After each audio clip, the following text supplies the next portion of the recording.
It's been a very long time since I did a Lego store vlog and a haul from the Lego store, but we're doing another one today. Oh my goodness, I was in the grand opening of my new local Lego store for 7 hours today, and I came home with a haul. And this is the content of my haul. I stood around for so long that for the next 2 days my bones were aching and my muscles were cramping because I had put so much downward pressure on them while I was stacking Lego pieces inside of these PAB boxes.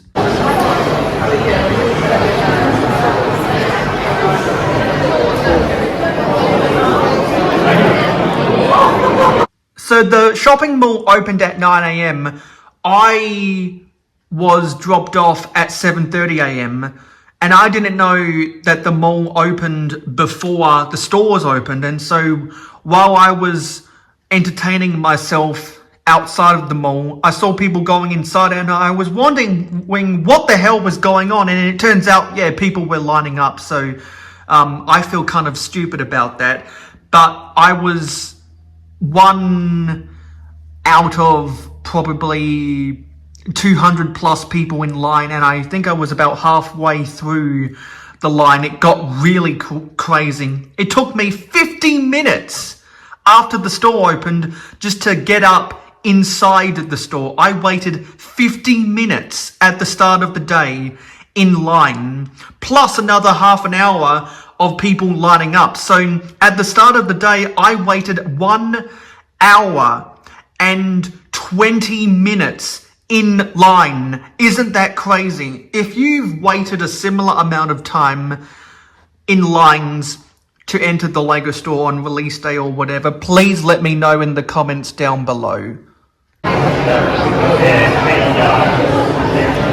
think they needed to put fucking limits on how many pieces here.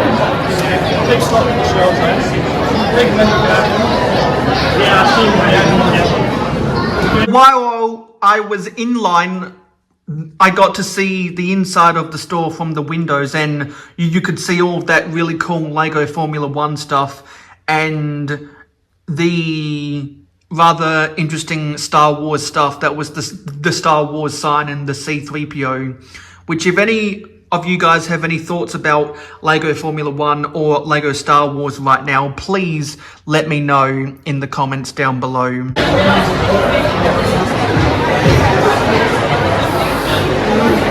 So this is what I saw when I first entered the store, and immediately when I was let inside of the store, I immediately walked to the pick-a-brick wall, and that's where I spent the next 7 hours of my day.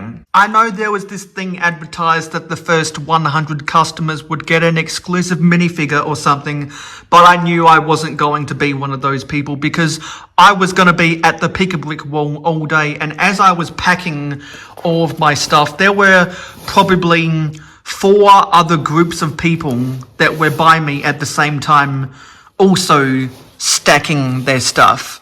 But at the end of the day, I did spend enough money to get this Lego store GWP because it was the grand opening. And they said that unfortunately they didn't get the Space Baby GWP in, so I came away with this. But afterwards I placed an order from lego.com to get the Space Baby GWP. So even though I had to place a separate order to get the Space Baby GWP, I was talking with the store employees and they said that they probably didn't get the Space Baby GWP because it was the store opening, and this is what it looks like. It is set 40528. I'm not sure if other Lego store grand openings have had this exact same GWP, but you can see some of the stuff inside there, and you can get a basic view of the store plan. So that'll be rather interesting to build. I don't know what to do about that, so if you have any ideas, let me know in the comments down below.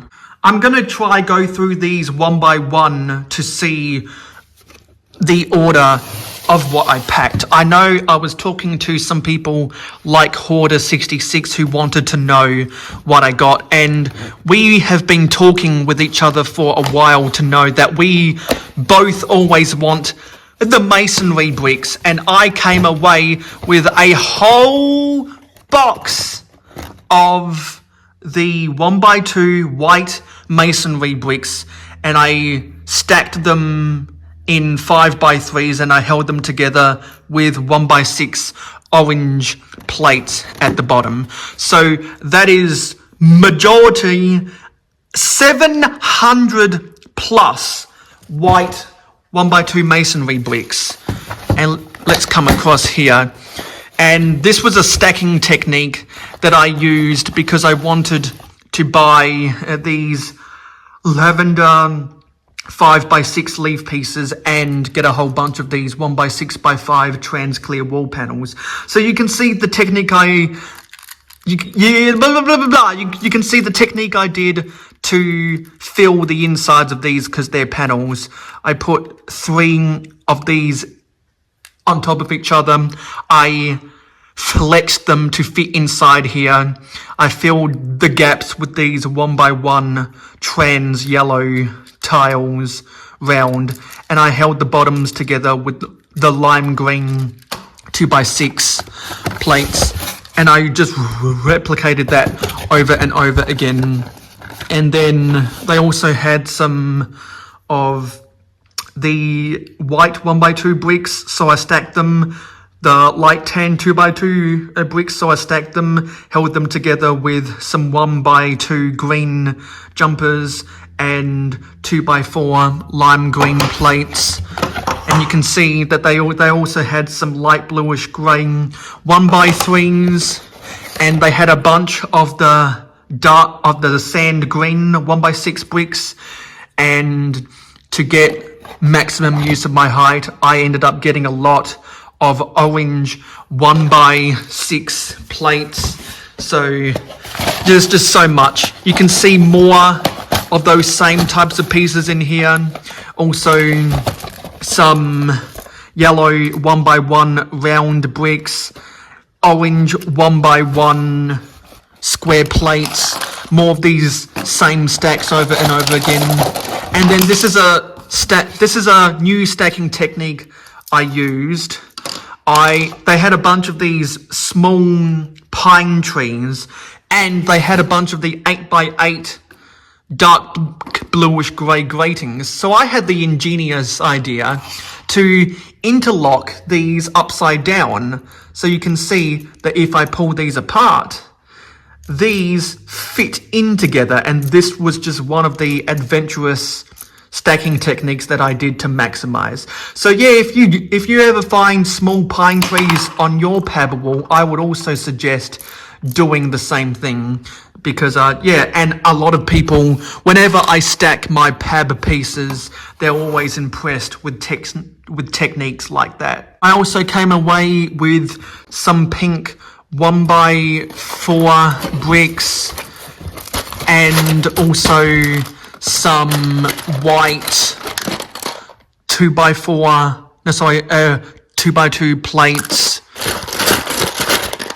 and a bunch of these flower pieces. I think that's in the dark pink color, and just more of these over and over again. I really wanted to maximize my value with a lot of these same types of pieces. Let's open this one, and this is all light tan 1x4, the masonry bricks with 1x4 lime green plates on the bottom to get the height. So there we go, Will Harper, more masonry, just like what we always want together. And I filled the insides of these with more of these pieces I was talking about earlier, just to fill the gaps. They even had a spare one of these flower pieces. So bulk quantities of a lot of that stuff, and really just scrounging up stuff I could get to maximize my value. And this was a different stacking technique. I'm going to see if I can pull it out from under here, because it really tightly packed to get this all to fit. And like, I wanted to maximize my value, so I had to wedge a lot of stuff together to make it fit properly, and I definitely made it fit properly. So you can see more of those jumpers, more of those plates, but also the 1x6x5 window panel that you can fit the double doors in, and you can also fit the glass inserts into. Also, they had some of these 1x2x2 trans clear windows, and you can see this stacking technique I did. If I pull this down, more of the sand green 1x6 bricks, is what I did is I actually wedged a brick worth of stuff in between the openings of these panels.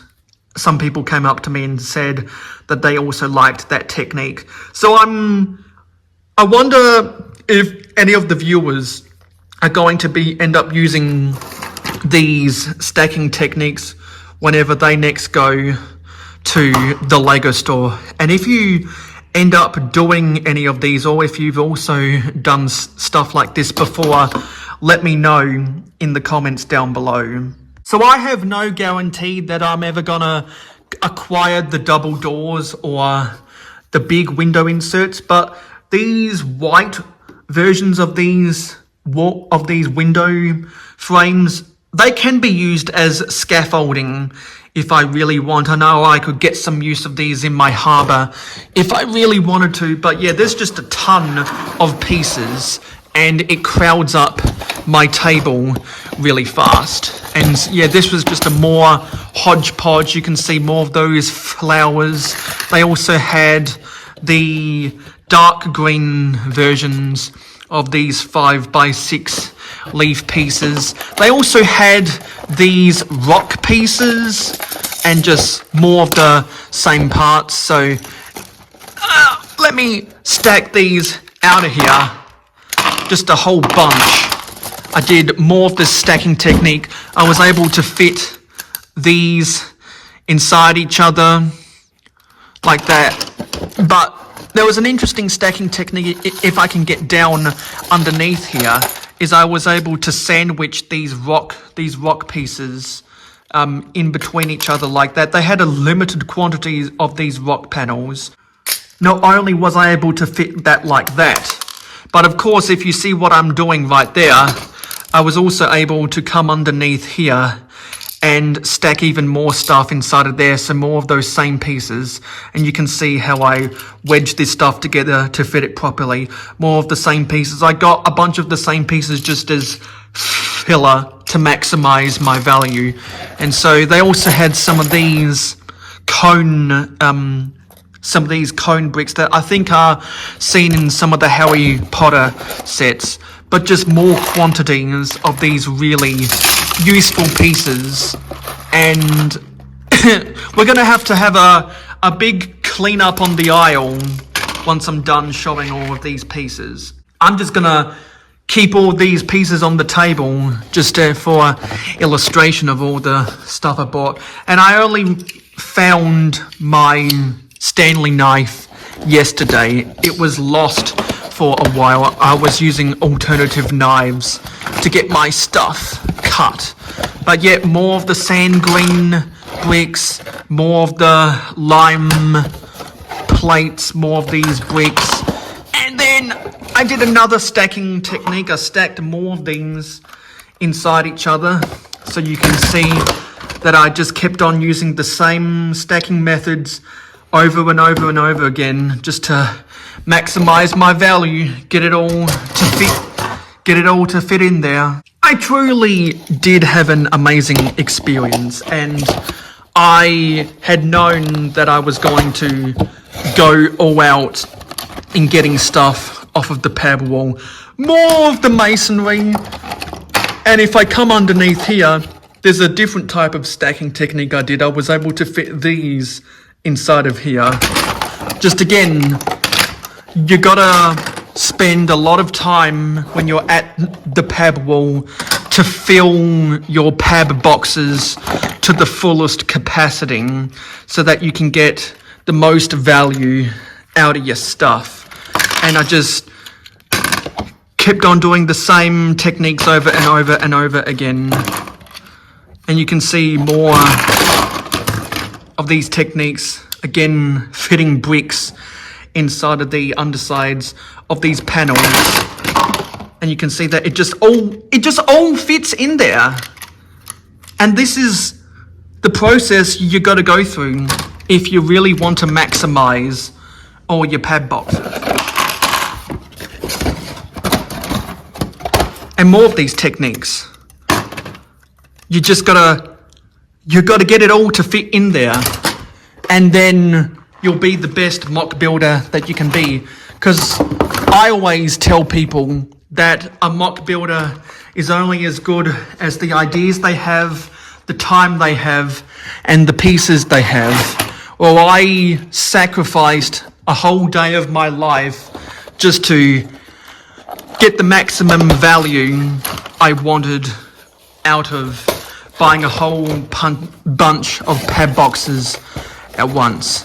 And see, I also got more of these pieces I've been using for some of my Star Wars mocks. You can go see my Star Wars playlist if you want to see what I've been using those pieces for.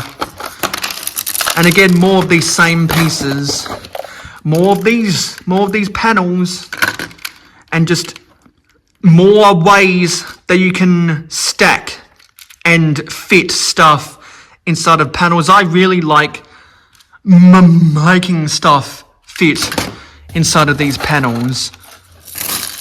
And these are going to be so good for some of the industrial mocks I have planned. And I'm going to be able to do so much more foliage in my setting. And who knows, maybe some of these small pine trees might also come in use for the Middle Ages momentum, add to the forest area where I have my mock of the Ewok village that I use for castle instead of Star Wars, with the forestmen instead of the Ewoks. Just more awesome pieces in there. Just a pure dump session. Just look at how glorious all of those parts are. Just a whole bunch of useful pieces for my mocks in the future. And you might be wondering what I bought to get the Space Baby GWP. Well, now we're going to open the package. So I ordered this on the Monday after I went to the Lego store, and I was upset that the Lego store, they did not have the Space Baby GWP, but I was thinking to myself, you know what, I enjoyed the set that I built for my birthday so much, and I've seen so much cool stuff being done with that set, that's probably a set that, as a Lego Space fan, I probably can't have too many copies of, because there's just so many useful pieces that I could use to make mocks out of it and play with some of the modules. So if you have been keeping up with my channel, then you'd know the set that I'm talking about, because you would have seen me building the set on some of my recent live streams, and it was my most hyped set of 2025. So if you are connecting all the dots, then you know what it is. And some of these packages are really hard to open because Lego has some weird ways that they package some of this stuff.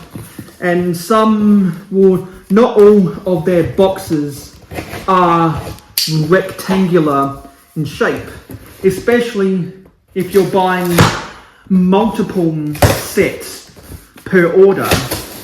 Then Lego likes to use specific shapes of their shipping boxes to package the different sets that you order off of the website.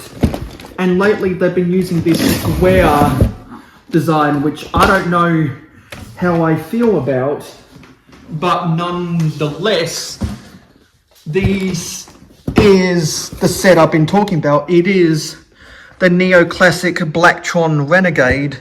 So you've seen me do a bunch of content with that. That is my third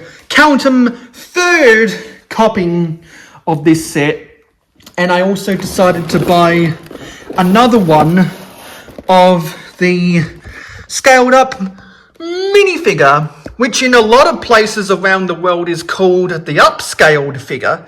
But for some reason, at least in Australia, it's called the scaled up minifigure. So I don't know what's up with that. If anyone does know why it's called scaled up in our country, please let me know in the comments down below. I would love to know if it's some kind of a production thing or whatever. I really don't know what is up with it. All I know is that majority of the world refers to it as the scaled up minifigure, and I'm having problems with my tripod. And then of course the only reason I placed this order in the first place was to get the Space Baby GWP, and I'll add this to my collection. I wanted this because I want all the separately sold of the upscaled minifigures, and I decided that since I'm going to turn my original copy of this set into a replicant of my sig fig, that I would get a duplicate and keep it as the original build.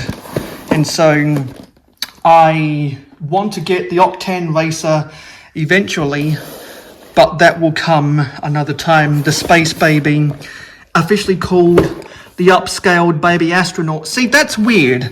See, what I was talking about is that this is actually called, in my country, Upscaled Baby Astronaut, but this is scaled up Lego minifigure. So again, I want to know what's up with that. If anyone knows, please let me know in the comments down below. Yeah, so overall, I really enjoyed the Lego store grand opening. I got a whole bunch of cool pieces for building mocks. I got this really cool gift with purchase. And I know that I'm going to have a lot of exciting projects because of this. Waiting in line was an absolute pain, but talking to the store employees was really fun to get some intel. They don't know when they're going to get the replenishments of pieces for their pad wall yet, so I'm going to go back to the Lego store in June and maybe they might have an answer then.